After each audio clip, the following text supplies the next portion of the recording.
Life for All presents Daily Food series, The Word of Life, The Fellowship of Life, and Living Stones for the Edification.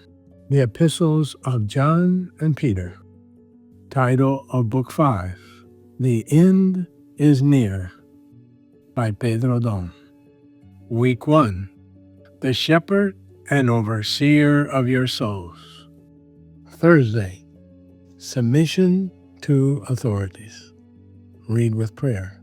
Has the Lord as great delight in burnt offerings and sacrifice as in obeying the voice of the Lord? Behold, to obey is better than sacrifice, and to heed than the fat of rams. 1 Samuel chapter 15, verse 22. In his first epistle, Peter told Jewish believers and pilgrims how to conduct themselves while living in Gentile nations, having your conduct honorable among the Gentiles, that when they speak against you as evildoers, they may, by your good works which they observe, glorify God in the day of visitation. Therefore submit yourselves to every ordinance of man for the Lord's sake, whether to the king as supreme, or to governors as those who are sent by him for the punishment of evildoers, and for the praise of those who do good. For this is the will of God, that by doing good you may put to silence the ignorance of foolish men, as free, yet not having liberty as a cloak for vice, but as bondservants of God. Honor all people, love the brotherhood, fear God, honor the king. Chapter 2, verses 12 through 17. We are all pilgrims on earth and must learn to respect the laws of the nation in which we live, as well as to submit to earthly institutions. There's nothing in the Bible that encourages rebellion against any authority instituted by God. Paul also speaks about this. Let every soul be subject to the governing authorities. For there is no authority except from God, and the authorities that exist are appointed by God. Therefore, whoever resists the authority resists the ordinance of God, and those who resist will bring judgment on themselves. For rulers are not a terror to good works, but to evil. Do you want to be unafraid of the authority?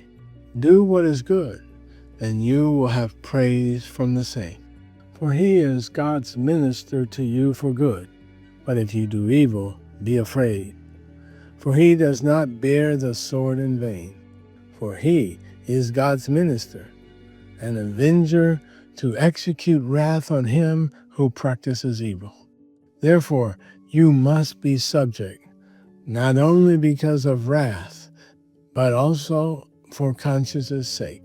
For because of this, you also pay taxes, for they are God's ministers, attending continually to this very thing. Render therefore to all their due: taxes to whom taxes are due, customs to whom customs, fear to whom fear, honor to whom honor. Romans chapter 13, verses 1 through 7. Some people evade taxes, justifying themselves by using the argument that government misuses the money collected in taxes. However, paying taxes is not a choice, but rather a duty, not only because of the punishment, but mainly because of conscience. We had the duty to follow the laws and honor the authorities. In the end, God will give due retribution to those who do not act correctly.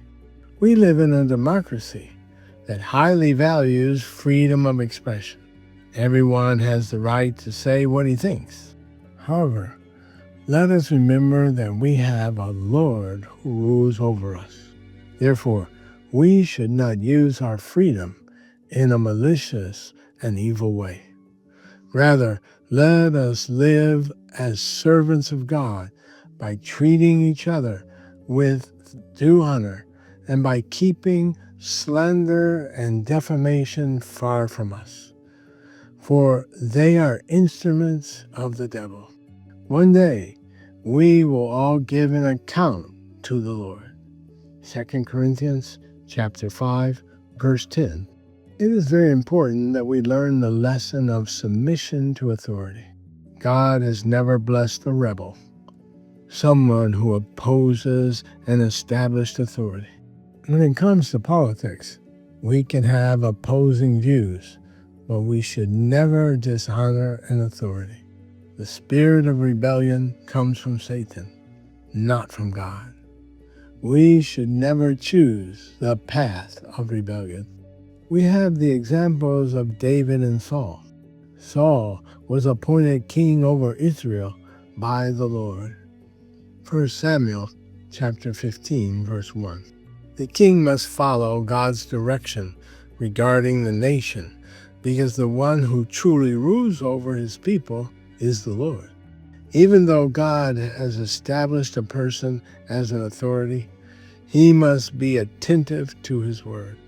Those who are in the position of authority established by God cannot say or do whatever they want, but must obey the word and the will of the Lord.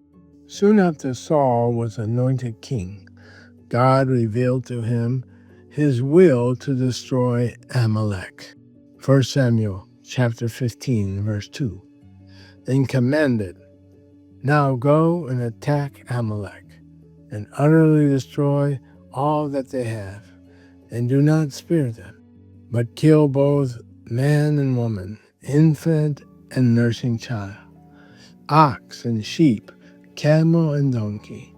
Verse 3. Amalek refers to the flesh, and the flesh profits nothing. On the contrary, it must be utterly destroyed, both that which seems evil and that which seems good. Nothing must be left, for we must live and be led by the Spirit alone. However, Saul did not heed the Lord's command and spared Agag, king of the Amalekites, as well as the best of Amalek's livestock. 1 Samuel chapter 15, verses 7 through 9. Instead of obeying the Lord's command, Saul followed his own opinion by doing what he thought was right. This resulted in God regretting having made him king, and because of this, he lost his kingdom. Verses 10, 11, and 26. Saul was deposed because he did not obey the Lord's word, which came through the prophet Samuel. Likewise, we, the church, must live to carry out the Lord's will, which comes through his word. Let us not be guided by our own way of thinking or our own opinions. Let us obey the word of the Lord. Samuel said to Saul, "Has the Lord as great delight in burnt offerings and sacrifices as in obeying the voice of the Lord? Behold, to obey is better than sacrifice, and to heed than the fat of rams." 1 Samuel chapter 15, verse 22. Saul had preserved the best animals of the Amalekite flock with the justification of using them as burnt offerings and sacrifices to the Lord. However, God prefers that we obey his word, because for him it is better to obey than to offer sacrifices. If we want to cooperate in the establishment of the kingdom of heaven on earth, in order to reign with Christ at his return, we must listen carefully to God's word and obey it. Let us not take away a single comma or a tittle from it. Thus, the Lord will accomplish his will through us.